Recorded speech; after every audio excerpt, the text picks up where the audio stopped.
What's up guys, Andrew here again. So this video I'm gonna talk about cravings. So addiction, weed addiction, any kind of addiction. The most, well for me at least and many people who I've spoken to, an extremely difficult part of it is cravings, dealing with cravings. These cravings come, how do you just not follow them? How do you not follow them? So with addiction, it's not so much that people addicted they have a lack of willpower.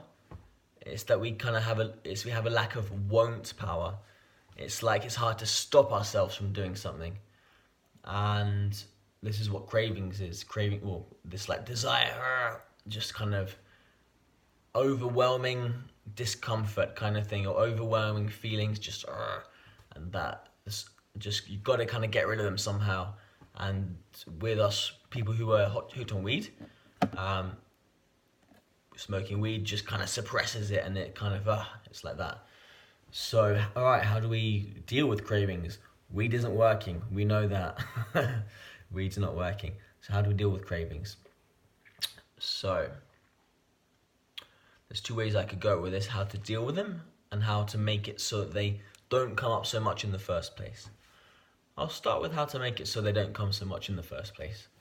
So essentially, cravings come as a direct result of us feeling shit, feeling bad. And so it took me a few years to realize this, but diet, what we put in our mouth, in our body, has a huge impact on whether we crave or not. So some of you might not like this, but green stuff like vegetables, that's really like anti-cravey, if that's even a word. It is now. Things like sugary things, that's gonna make you crave a lot more. It's gonna make you crave more sugar and just make you crave in general. Alcohol, if you're hungover, that's gonna make you crave a lot more. That's always been my experience, and many people I've spoken to, maybe you can relate. I'd love to know. Type in the comments, please, your experience. I would love to know. How to reduce craving. Meditation. Well, craving is essentially a feeling.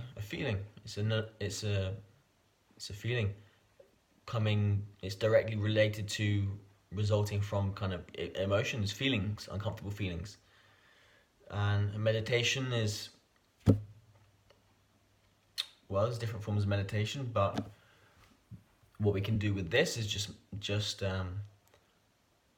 draw our attention inwards, which is kind of essentially the opposite of addiction. Addiction is reaching outwards to get something or distract ourselves, looking outwards. Like technology addiction is kind of focusing on something exterior. Food addiction, weed, something outside. We got to go into the future to get this thing and give us this thing which we don't have now. And so what we got to do is actually the complete opposite. We got to just be here now, and rather than looking outwards, look inwards. Not look inwards, but focus inwards, and get in touch with our body.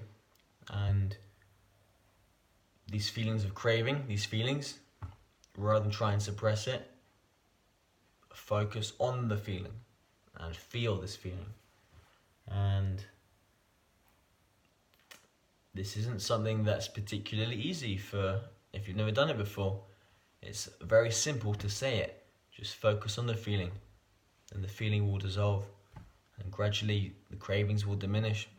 Easy to say that, but not so easy to do, especially if we're in the habit, the pattern formed very early on in childhood. This pattern of reaching outwards to solve an inner problem, looking out to avoid the pain, to suppress the pain.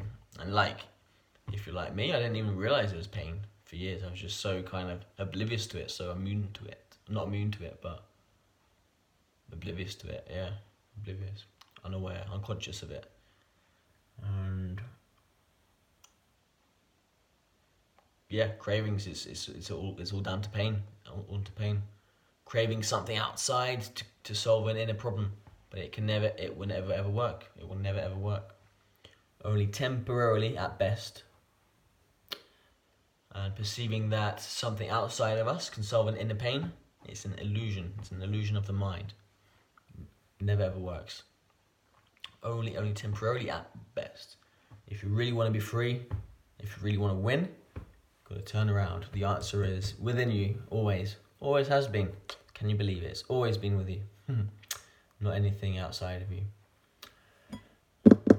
So, I'll leave this here. I'm going to challenge you to... What's the best way to say it? I'm going to challenge you to feel your feelings. Feel your feelings. And I never thought I'd be fucking talking about feelings, because I'm a boy and I didn't grow up to be talking about feelings, but feeling the feelings and being in touch with feelings is true power. I've come to learn and experience its true power, because the alternative is like craving and kind of being on needy. I need this, I need that. That's not powerful. That's not powerful. being in control, that's powerful. And to be in control, we have to be in touch with ourselves. If we're not in touch with ourselves, we're just not in control. I'll leave it there. Thank you.